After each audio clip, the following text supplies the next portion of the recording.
the drive of Steve Schwarzman. So starting with Steve Schwarzman, Karan, my word is drive. His I think let's drive. start with Peterson because he's the guy who Yeah. kind of, in the early years of Blackstone, like it was his contacts that kind of really got the ball rolling. I mean, Schwarzman, he had the energy, he had the ability, the mental horsepower to kind of get the deals done, but to actually get the deals in the first place, it was Peterson. But I'm So starting with Schwartzman, and this is the beauty of their partnership, Karan. It was the perfect partnership, is what I'm getting at. Like right, Schwartzman brought the drive, brought the energy, brought the getting it done to the table, and the older guy, who's older than him, and had more contacts around the world, more relationships. Peterson, which helped them raise money and open doors for them. right. That was his role. He wasn't the day-to-day. He was the, let me raise money, let me give this firm a certain feel, let me open doors.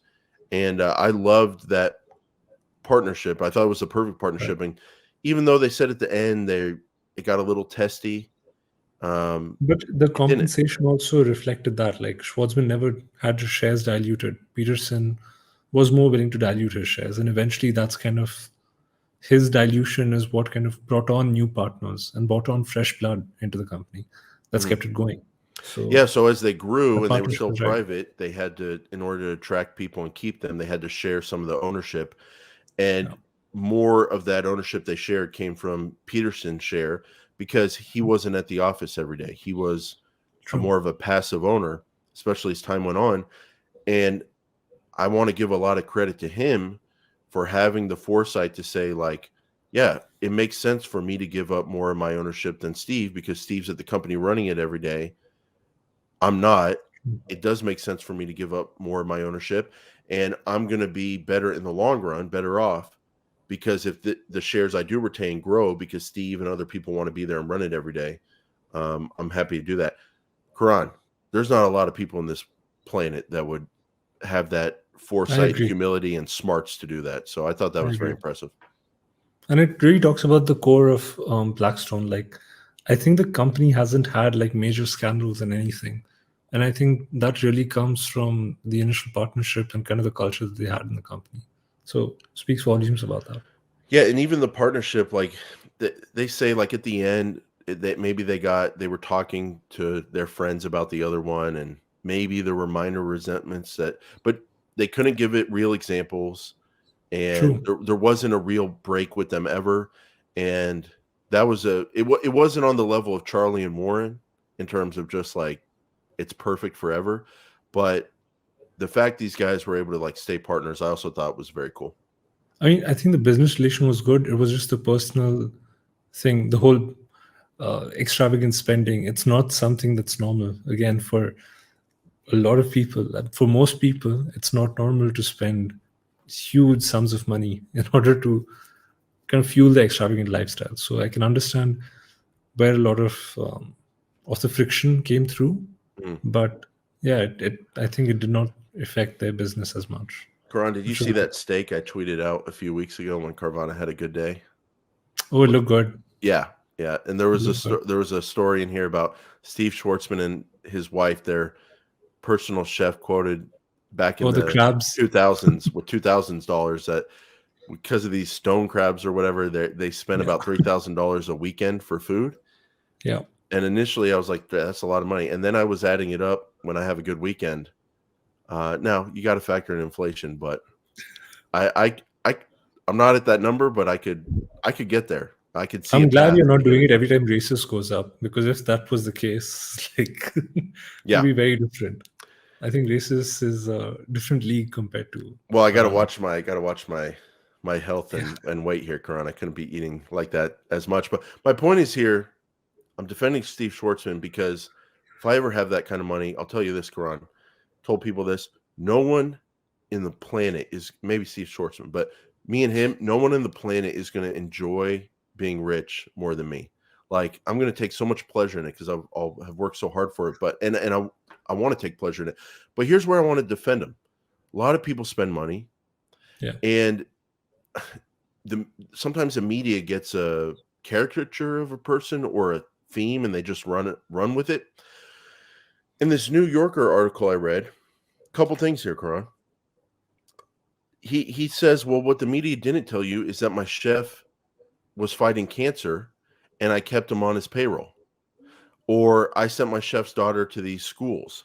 And so they don't talk about that. And then the other thing is, apparently he had some kind of like heart issue or something, and they found a solution for it. He takes a pill or whatever, but every 6 months or whatever, like a very short time period, he has to get tested. And if he's not normal, then whatever this level is, he could be in trouble. And he said that makes him appreciate every day and appreciate life.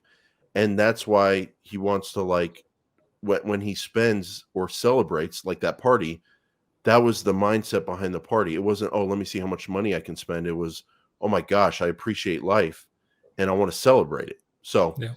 I definitely see his point of view there. And then the third guy here, It's his money. He can do what he wants with it. It's perfectly fine. totally Yeah. agree with that. The third guy here, and I thought this guy really stood out, was important, was Tony James. You know, he retired into recently, 1 year back. Yeah, very recently. Yeah. And Karan, he was like the professional manager that could make all the people there happy, and he really institutionalized the place as they went public and kind of in the more recent years. I was also very impressed by him. And I was very impressed, Karan, by the way that Steve Schwarzman gave him the reins and let him be the manager of the business at that point. Did you find it funny where he came from, like what his background was professionally prior to Blackstone? Refresh my memory here. Credit Suisse. Okay. First Boston. It's funny, like he came from Lehman, he came from Credit Suisse, but yeah, I mean, obviously back when they were very different companies. It's another thing you pick up from reading a book like this about some history of finance. There's a lot of banks, a lot of investment banks with names like First Boston. I don't think they're still around. I don't think. I didn't find. I was not familiar with that name, but there's a lot of names that get eaten up or get acquired. But again, Tony James, the hired gun from the outside manager. Yeah.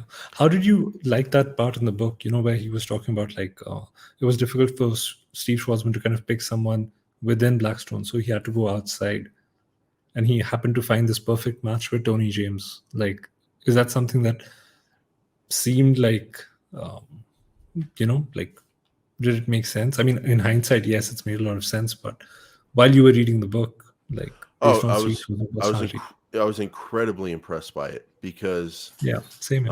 I could see a lot of pressure from people inside your business. You see every day, their families, you maybe have a feel to help bump them up and give them what they want.